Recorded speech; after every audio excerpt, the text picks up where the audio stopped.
Some folks like to say you can't make it in America anymore. Yet long before all the recent buzz about the resurgence of manufacturing in the United States, American Textile was making it in America and making it in the Mon Valley, no less.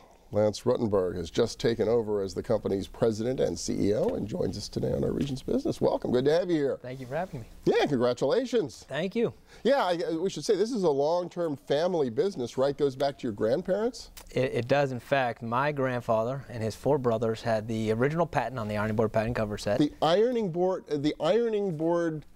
The ironing board which cover. Everybody has in every home around the world these days, was invented right here? The original patent was from here, and the irony is we don't even make those products anymore, but we did make them for the Sears catalog, and we started to cut and sew fabrics for the home, and I've been in business ever since 1925. 1925, so that's when the company got its start. But you say you no longer make ironing board covers, so what kind of stuff does American Textile make today? We make utility bedding products, both private label and branded. And the way I like to describe it is if you go to a Walmart or a Kmart or Target or Sears or any major retailer, there are fashion bedding products and there are white goods, utility goods, pads, pillows, protective covers. We make all of the non-fashion bedding items, and we make them for private label, and we also make branded goods under the Allerese name, under the Even Temp name, and we also make products for Sealy. So about 40,000 stores in the United States have American Textile products in them. 40,000 stores have the products. That's I didn't think that was possible anymore. I thought the entire textile industry had moved to places like Vietnam and Bangladesh, and you couldn't even do this kind of thing in the United States anymore. No, fortunately, there are aspects of the textile industry that make sense to manufacture domestically, and there are certainly sourcing benefits from abroad.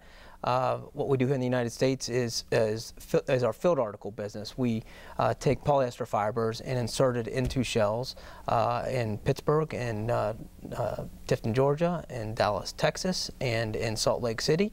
And filled articles are very expensive. They're light and lofty, and so things like pillows, filled articles, filled like articles, a pillow, pillows, right? exactly. Okay, yeah.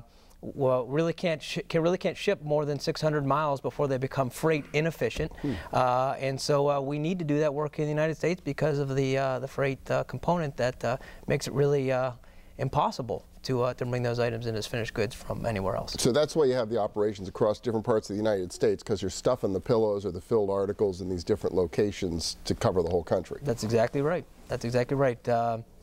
We also do distribute finished products that that are not filled articles, such as protective covers for allergy sufferers, like our Allerese brand, and those may come in as finished articles from a cut and sew operation in Central America or from someplace in the Far East, and then distributed as finished goods across the country. Now, you look at some of these products, you mentioned the ones that are sort of for allergies.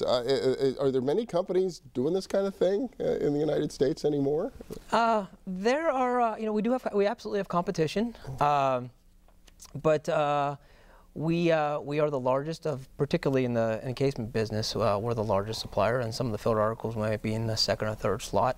But no, the textile industry has definitely shrunk over the last 20 years for all the reasons that we all know, having to do with some of the labor costs domestically. But no, we have competition, and we take them very seriously. Yeah, well, and what, pushing the edge with innovation? Are you able to find new things to do when you're talking about these kinds of products?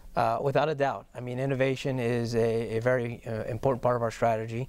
In fact, we opened an office in Davidson, North Carolina a couple years ago so that we could tap into some of the talent that spent decades in the textile industry that was readily accessible in that area, given Pittsburgh isn't necessarily known for its textile history.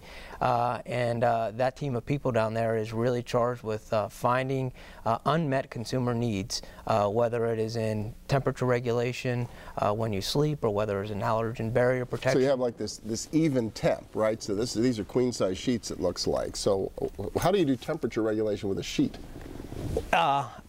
That's a question that I'd probably have to get somebody more technically qualified than me to answer, but there is a science to it that allows the person when they're sleeping to get cooler if they're hot and to get hotter if they're cool. Just because of the way the fabric's made. Because of the way the fabric is finished. So you can cool. actually apply the technology to almost any bedding product, and we have a whole assortment of sheets and pads and pillows that all have those characteristics. Is that great? You mentioned the allergy too. I know I have a son with asthma. That's a great type of product to be able to acquire as well. Oh my goodness, allergy suffering. It's probably one of the single most significant problems in the United States. I think we estimate somewhere between 20 to 30% of Americans have some form of allergy issue that they're dealing with. And protective bedding is a very inexpensive and benign way to solve that problem. No medication, and if you think about it intuitively, a lot of what is on you goes into your bed or into your pillow every night. Sure. And to keep yourself from that and to keep your bed from you, that's the solution. Very cool. Well, fascinating to learn all of this is happening right here in our region. American Textile, old-fashioned company, inventor of the ironing board cover, and these days so much more. Lance Ruttenberg, thank you so much. Thank you, Bill. Thanks for having me. And when we return, lessons learned from a former CEO. We'll find out what Chris Allison's been up to. Stay with us.